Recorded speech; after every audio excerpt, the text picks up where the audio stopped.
বাংলাদেশের কয়েকটি শ্রম বাজার যেটা একসময় ভালো ছিল, যেটা আমরা বলেছি শুরুতেই, শহীদ প্রেসিডেন্ট জিয়াউর রহমান এবং বেগম খালেদা জিয়ার সময়ের সরকারে মধ্যপ্রাচ্যের সাথে যে বাজারটা সম্ভাবনা ছিল সেটা অনেক জায়গায় একটু সংকুচিত হয়ে গেছে।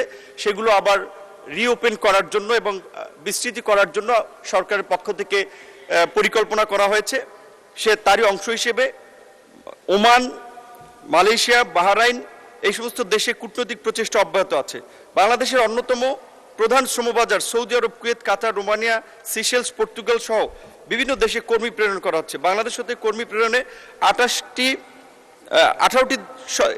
দেশের মধ্যে 18টি দেশে ইতিমধ্যেই সমঝোতা স্মারক স্বাক্ষরিত হয়েছে, বাকি কয়েকটি দেশে প্রক্রিয়াধীন রয়েছে। গত মে মাসে কাতারের শ্রমমন্ত্রী বাংলাদেশ ভিজিট করেছেন। আমাদের মন্ত্রণালয়ের সাথে দ্বিপাক্ষিক বৈঠকে তারা আগ্রহ পোষণ করেছেন এখানে 5টি প্রতিষ্ঠানকে তারা সম্পৃক্ত করে এখান থেকে কর্মীদেরকে প্রশিক্ষণ দিয়ে তারা কাতারে নিয়ে যাবেন। এটা আমাদের জন্য একটা ভালো সুযোগ এবং বিশেষ করে টেকনিক্যাল সেক্টরে তারা প্রাধান্য দিয়েছেন। Electrician, plumber, AC technician, welding.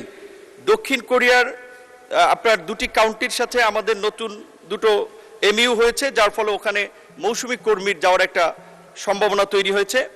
জাপানের সাথে memorandum of cooperation on employment skill development programme ইএসডিপি।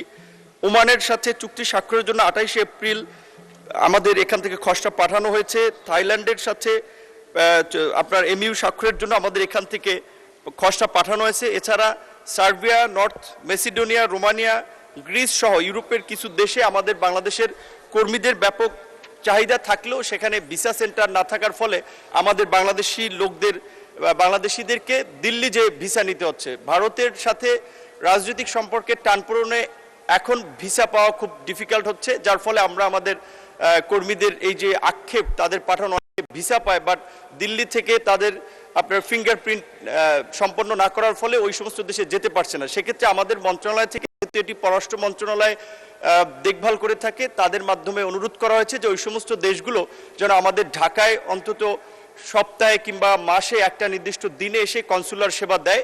সেই বিষয়ে মাননীয় পররাষ্ট্রমন্ত্রী আছেন, তিনি আরো বিস্তারিত বলবেন। মাননীয় স্পিকার, আপনাকে ধন্যবাদ।